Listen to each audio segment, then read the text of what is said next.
Assalamualaikum warahmatullahi wabarakatuh.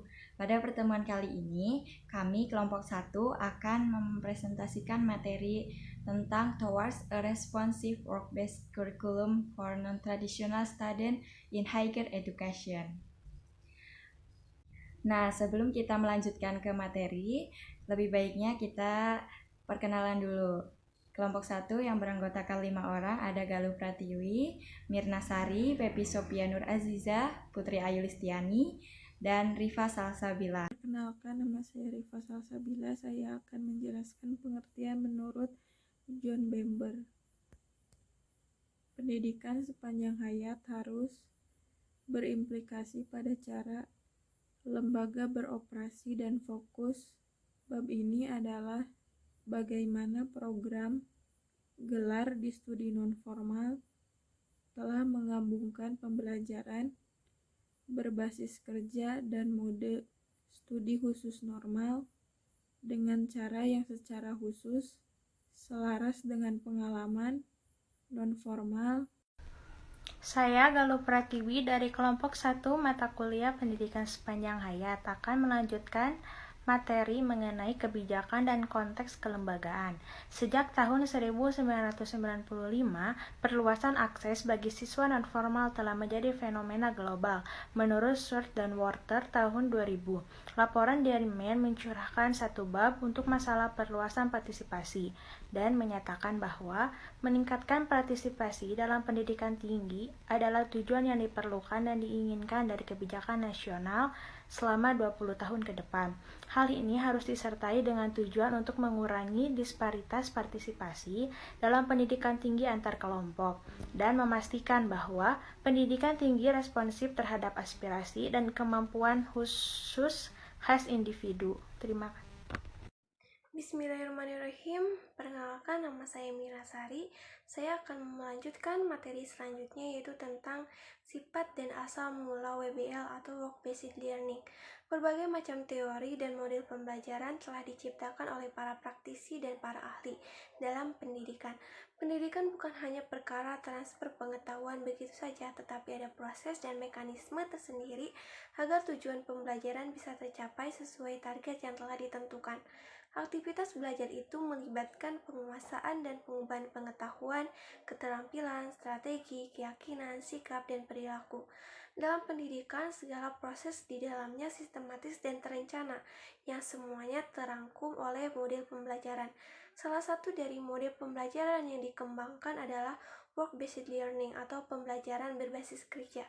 Debdiknes mengemukakan bahwa belajar berbasis kerja adalah suatu strategi pembelajaran yang memungkinkan siswa menggunakan konteks tempat kerja untuk mempelajari materi pembelajaran berbasis sekolah dan bagaimana materi tersebut dipergunakan kembali di tempat kerja atau sejenisnya. Dan berbagai aktivitas dipadukan dengan materi pelajaran untuk kepentingan siswa. Model ini biasa dikembangkan di institusi vokasi atau sekolah kejuruan yang memang berorientasi melatih calon tenaga ahli untuk siap bekerja. Akan tetapi, menurut Wahab dan Sapria, implementasi work-based learning tidak hanya terbatas pada sekolah kejuruan saja, tetapi di berbagai jenjang sekolah juga model ini bisa kita pergunakan untuk memaksimalkan hasil dan pencapaian target dari pembelajaran. Dalam kajian Civis atau PKN, bidang ini menekankan pada upaya memahami persoalan pekerjaan dalam kaitannya dengan kesejahteraan secara umum serta kajian warga negara yang didasarkan pada dunia kerja warga negara. Sistem WBL ini bisa digunakan untuk proses pembelajaran bagi siswa non-tradisional. Maksud siswa non-tradisional ini yaitu orang-orang yang berkeinginan melanjutkan pendidikan setelah lama tidak belajar.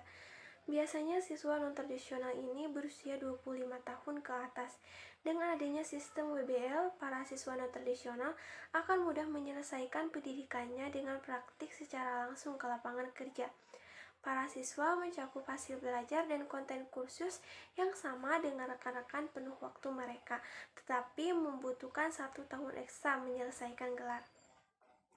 Work-based learning dibagi menjadi 4 bagian, yaitu masing-masing mencakup aspek utama kehidupan profesional. Setiap bagian memiliki 2 bagian, dan setiap bagian membahas satu hasil pembelajaran melalui latihan yang diperluas. 4 bagian ini yaitu praktek profesional, latihan pribadi, latihan reflektif, dan latihan kolaboratif. Untuk praktik profesional ini mengajarkan siswa non-tradisional untuk mengidentifikasi kebutuhan perkembangan mereka, harus memahami atau menganalisis pengetahuan dan pemahaman profesional mereka menggunakan kerangka kompetensi dari bidang profesional.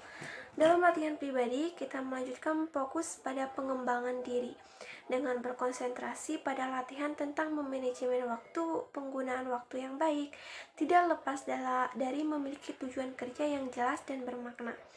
Hal ini mengajarkan para siswa non-tradisional untuk bisa memanfaatkan waktu yang ada, untuk terus belajar secara mandiri, tidak melakukan sesuatu yang tidak bermanfaat.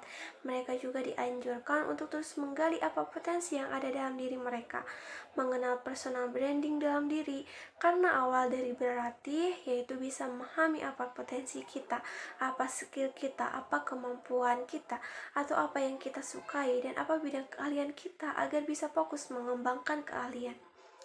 Yang selanjutnya itu praktik kolaboratif, dengan memperluas tema, bekerja sama dengan rekan kerja dengan berfokus pada berbagi ide di forum publik. Dalam praktik ini, kita harus bisa memperluas relasi kerja atau teman untuk bisa bekerja sama ataupun berkolaborasi, berbagi ilmu, dan hal-hal yang bermanfaat lainnya. Terima kasih. Wassalamualaikum warahmatullahi wabarakatuh. Perkenalkan, saya Pepi Sofianur Aziza dari kelompok 1 akan memaparkan tujuan menjadi kritis dan profesional.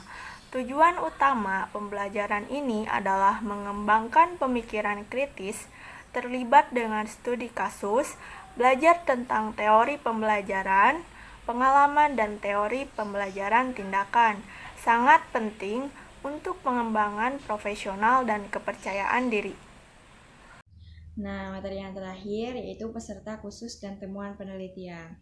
Pengembangan pengetahuan melibatkan peserta dalam belajar tentang mengubah konsepsi mendasar tentang mereka sendiri, pendidikan dan dunia mereka sendiri.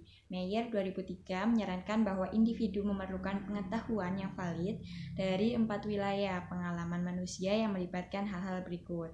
1. Tujuan dalam hal pengetahuan intuitif atau spiritual tentang tujuan dan objek yang diinginkan, dan bagaimana hal ini dapat berubah seiring waktu. Yang kedua, perilaku yang terbuka yang bergantian pada kesadaran diri, serta keterampilan yang dimiliki. Yang ketiga, pengetahuan tentang dunia luar dan konsekuensi perilaku. Sekian dari kelompok 1. Kami ucapkan terima kasih kepada Ibu Lesi Oktiwanti MPD selaku dosen pengampu mata pelajaran pendidikan sepanjang hayat, dan terima kasih juga kepada kelompok 1 teman-teman seperjuangan yang telah menyelesaikan presentasi ini dengan tepat waktu. Sekian dari kami, mohon maaf apabila ada kesalahan dalam penyampaian atau ucapan. Wassalamualaikum warahmatullahi wabarakatuh.